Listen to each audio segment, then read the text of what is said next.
สบายดีพี่น้องสบายดีสุขุสุคนสบายดีเด้อพ่อแม่พี่น้องเด้อมื้อนี้กาบ่มีหยังหลายสิมากินเพอน้ำโต๊ะพี่น้องเอ้ยจนมันอืดแล้วจักกิโลมานี่พอมินี่ซื้อเพอมาให้แม่กับลูก3 กิโลโบเพชรหรอวะใส่น้อยเดียวลูกบ่เผ็ดหรอกคาร้นเนื้อของเราคาร้นนั่นน่ะรสชาติแบบใดเลย น่าจะเปรี้ยวหวาน เผ็ด บ่เผ็ด จ้าแม่บอกออนเห็ดกันนะแสบ อันนี้กะปริจ้า จะติดจำกำบักพริก อันนี้ก็น้ำพริกค่ะแล้วก็กินได้เลย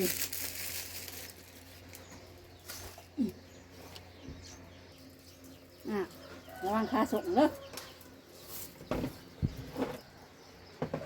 เป็นไงได้ กินก่อนเลยเนาะเอาลูกเอาบ่อง มันชิมนะมันกัน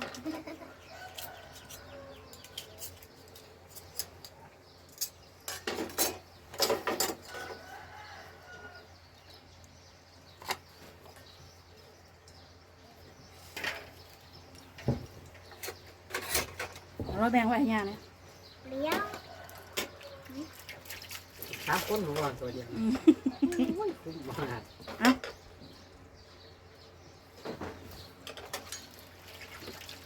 ไปอันนอนกล้วยแล้วก็ปลาหนูหน่อยไปซื้อแตงปั่น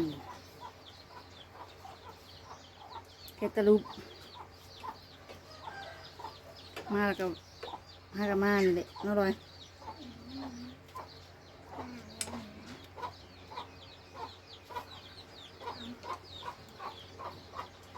หญ้าเผากะถะเดี๋ยวไปเปลี่ยนหญ้ามากินก่อนหักแบงไว้ให้เราแล้วบ่ค่อยหมักปันไดได้เพอนะแต่ก็กินได้อยู่เราก็ได้ใส่ต้นน้ำ แซ่บบ่ ชิมแล้วหนู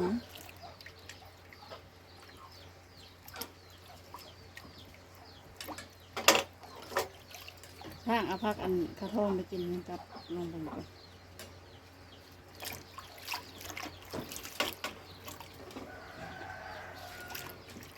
ทองผักคอมเมนเพอถ้วยหนึ่งบ่ เป็น3 คนมาเลย มาโอ้เนาะเขาเรียกว่าถ้าว่า3 คนหรือ4 5อยู่ดอก2 ตัว กินแบบประหยัด กินแบบพอเพียง กินแบบพอเพียง แต่ไม่เพียงพอเท่าไหร่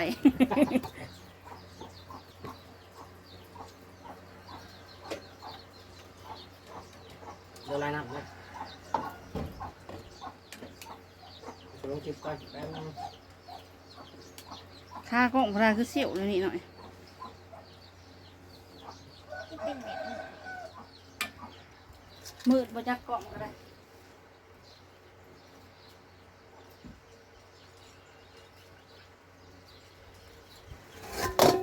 อุ้ยเดี๋ยวค่อยแซ่บหม้อหนู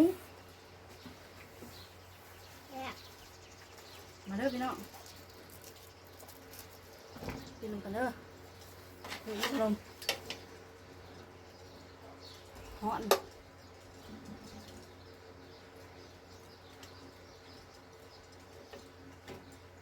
ต้องบ่อยากมีน้ำนะ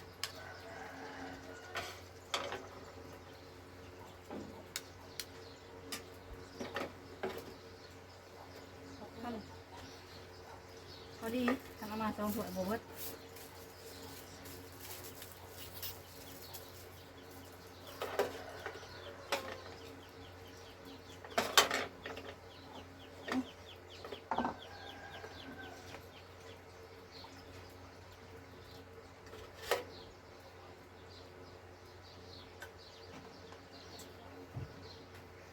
แล้วมันจะมีขวดเล็กถึงจะขวด อันหนึ่ง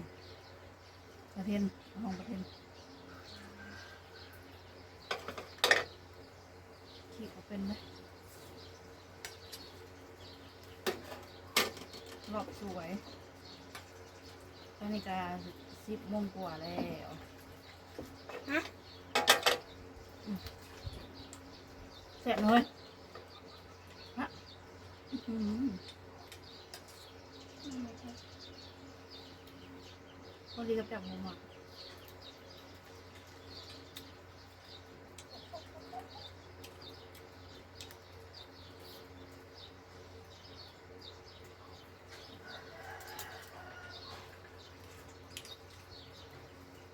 ผักไอ้มันสุก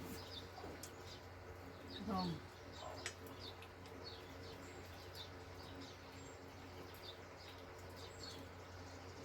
กับตาลุ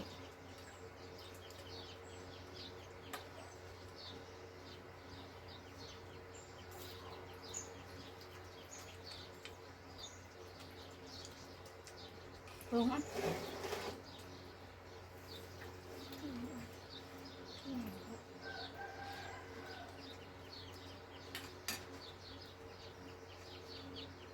ไปพุ่งไป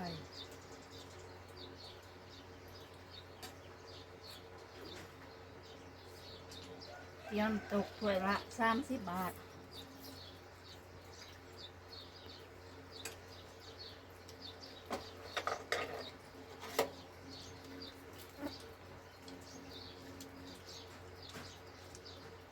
จ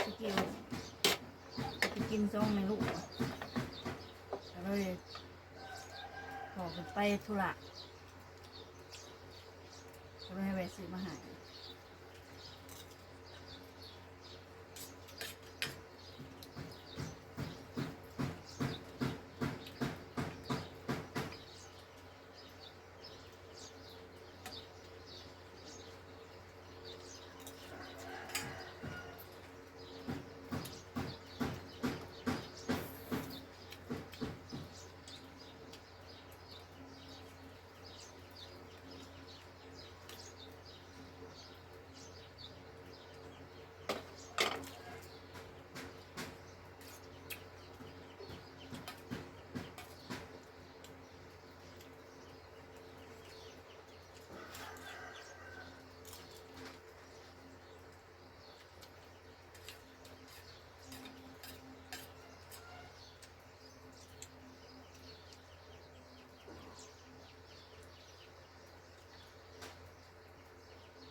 แมงวัน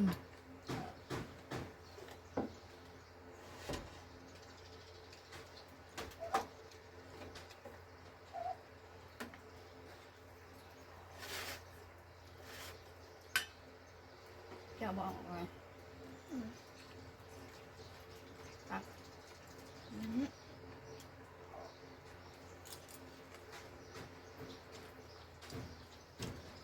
กินผู้ยัง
โกงเหรออืม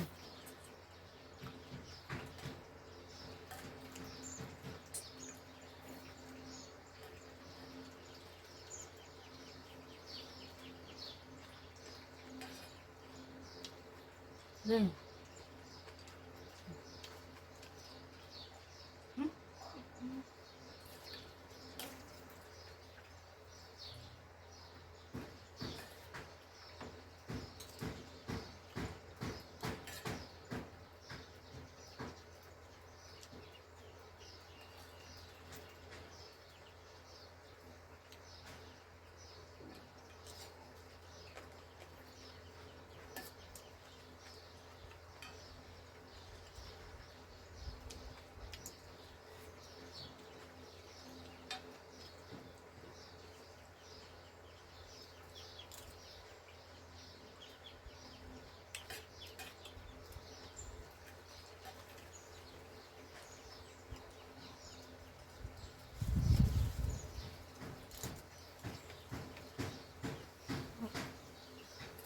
ก็ตรงแล้ว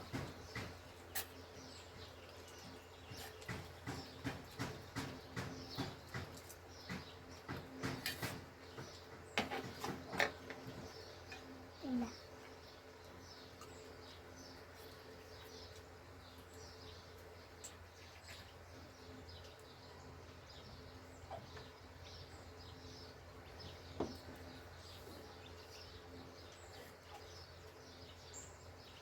แซ่บแซ่บ